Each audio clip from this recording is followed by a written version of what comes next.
Hey, what's up? What's going on, Alex? How are you? I'm good. How are you? I'm good. I've had some computer trouble, so I hope this is okay on my phone. Yeah, it seems to be working fine. Perfect. Perfect.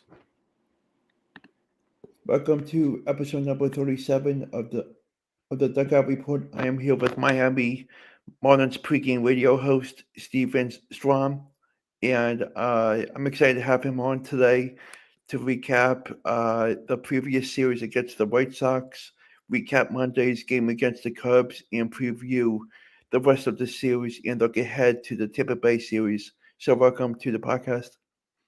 Thank you for having me, Alex. I appreciate you. You do a nice job, and I'm always excited and always ready to talk Marlins baseball, man. For 8 months out of the year, we're doing it every single day, so why not do it every single moment of the day?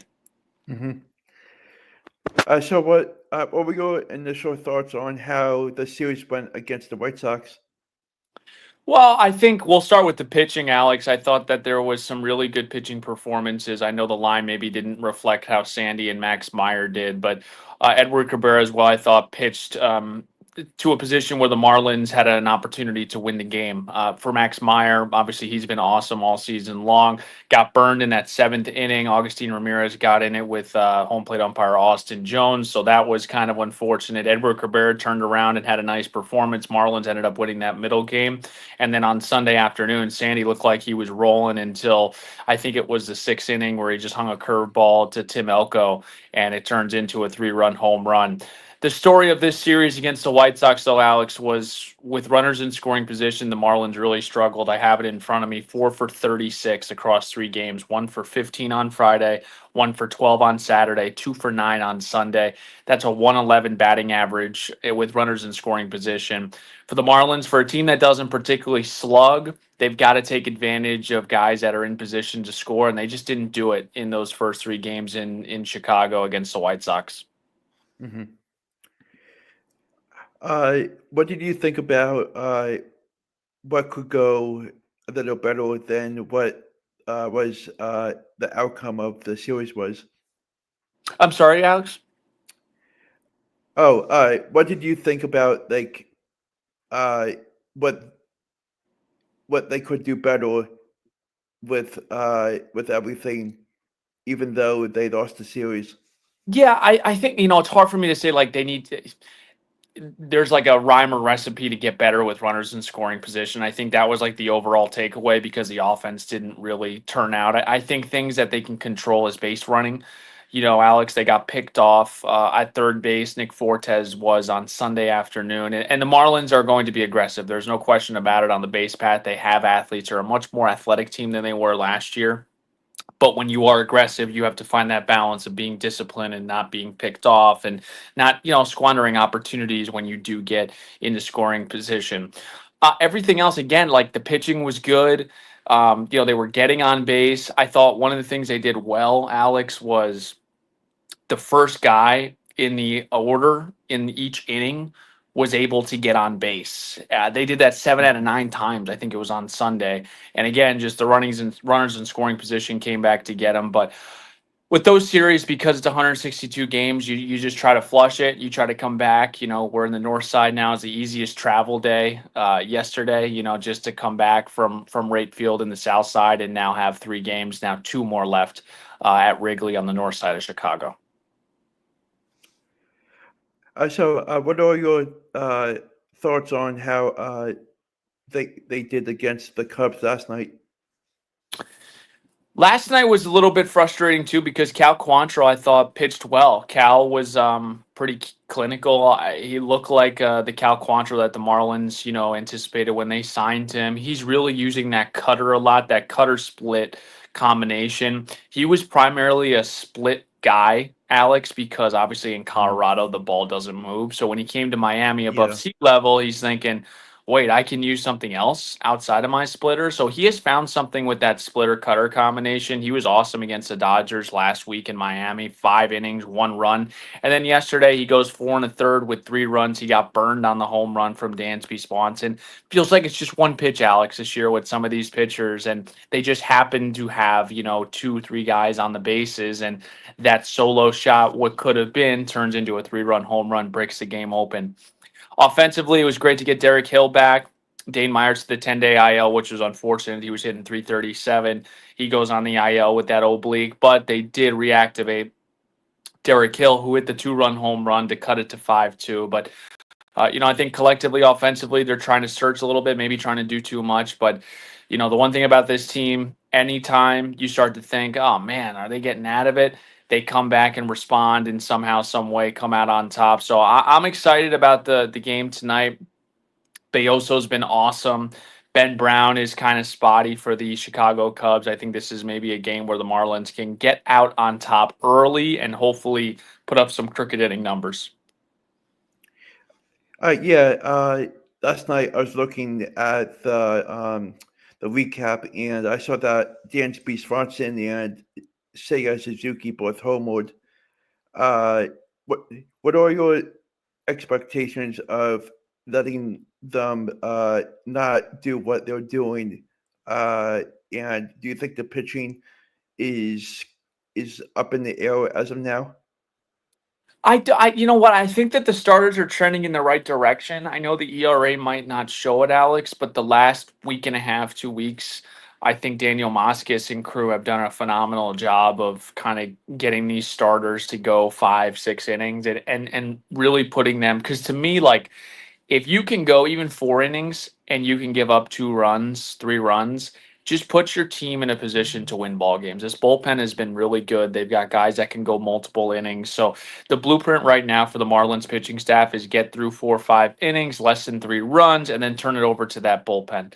Um, yeah, I think overall the last couple of weeks have been very encouraging. We've seen Cal Quantrill, Valente Bayoso. Seems like every time he's up here, he performs well. The big question, obviously, is about Sandy. We talked with Daniel Moskis, Jack, and I actually yesterday. We're going to drop that podcast out. We really talked about sort of the pie chart, the slices on why he thinks Sandy has struggled. And I think the number one thing, man, is the Tommy John, Alex. You know, Probably we did a disservice to Sandy putting him on this pedestal coming back, in 2025 and thinking that he's going to go 8, 9 innings and just be like Sandy. That's not how it works.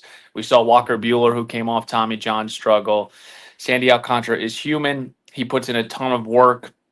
And for right now, I think he's working on things. He's figuring out things. And we're starting to see that. I think he's trending in the right direction.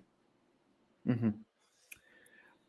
Uh, what do you think about the next 2 games against the Cubs and the pitching matchups? Well, first of all, I talked about Valente Bayoso at length. Tomorrow is going to be an awesome day, Alex, because the Marlins get back Ryan Weathers, who was amazing for Miami the first half of the season, pitching to a 3 ERA. Arguably was on his way possibly to an All-Star team. He got this like weird injury on his middle finger or one of his fingers. It was like a blister or a right index strain or left index strain. It was something odd that happened that really put his 2024 season on the shelf for the most part. He did come back at the end of the year, pitched against Toronto, but super excited to get Ryan Weathers back. This coaching staff raves about him.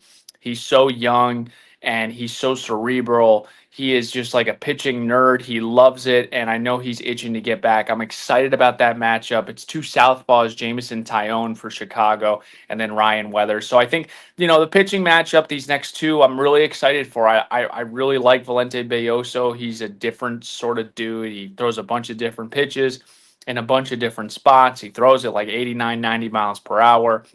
And then you turn around and get Ryan Weathers. I'm not sure how long he'll go, Alex, because he is coming off the IL with a left forearm strain. But all in all, super pumped. And man, it's coming. But when they get Yuri back, when you start to look at this rotation of Sandy, Yuri, Edward Cabrera, Ryan Weathers, and Max Meyer, man, that makes you feel giddy. Hmm. Uh, before I end the episode, I wanted to ask you, how is it like being with Miami and covering the team? It's amazing. It's a dream come true. I wouldn't change it for a thing. I remember being in college and doing like radio shows at my university and dreaming of this. I don't know. It's really, I love the organization. I love Miami. I love what they're doing as a whole organizationally. I believe in what they're doing. Peter Bendix, the entire coaching staff, they're doing things differently. They're sticking by it. And to do this every single day for 8 months, it's truly a blessing, man. I love to get on air and I love to entertain people. I love to inform people. I think a big reason why I do this is because that's where I get my fulfillment from. Like I was a listener, I still am a listener. I remember like driving to college and putting on WFAN, and that was like, I wouldn't say my escape because I have a great life, but it was kind of my moment to like forget about anything at school, anything at home, and just laugh, think, call. I was a caller, so to be able to connect with the audience and with Jack and tonight Rod Allen, it's super special. I never take it for granted, and I love this job, and I'm gonna do it as long as I can. How I forgot to mention, how are you feeling about the Tampa Bay series? So it's pretty interesting. There MLB we see is trying to make some changes, kind of evolve with the times, and we're seeing the first ever rivalry week. And for the Hmm. Marlins, they're facing off against their rival in the Tampa Bay Rays, the Citrus Series. So I think there's awesome juice there. No pun intended with the Citrus Series over the Hmm. weekend. It's 162 games, so you got to kind of spice it up. We've seen like the NBA do it with the in-season tournament. I love what baseball is doing. I'm excited about that series. It's always cool to, get with the Tampa Bay Rays. There's always a little bit more flair, a little bit more energy. Peter Bendix's old team. We have Ronnie Simon as well, who is an ex-Ray. So I'm excited about that series. They can pitch. They've struggled a little bit from a hitting perspective, but they can pitch. Boy, they've got some guys in that rotation. So it should be, if we match up well, should be an old school traditionalist purist sort of series where pitching is at the forefront. Offensively, they struggle, a little bit, and they're also in a tough division. They remind me of the Marlins in a lot of way with their placement. They are in the AL East with the Yankees, the Red Sox, the Blue Jays. The Orioles have been awful this year, but all in all, the Marlins kind of similar situation. The Mets, the Phillies, the Nationals, the Braves. Those are three teams, not naming the Nationals, that compete every single year. So for the Rays, they're I think in fourth place right now in the AL East, but the Marlins and the Rays, whenever they get together, it feels like it's always a good game. Hmm.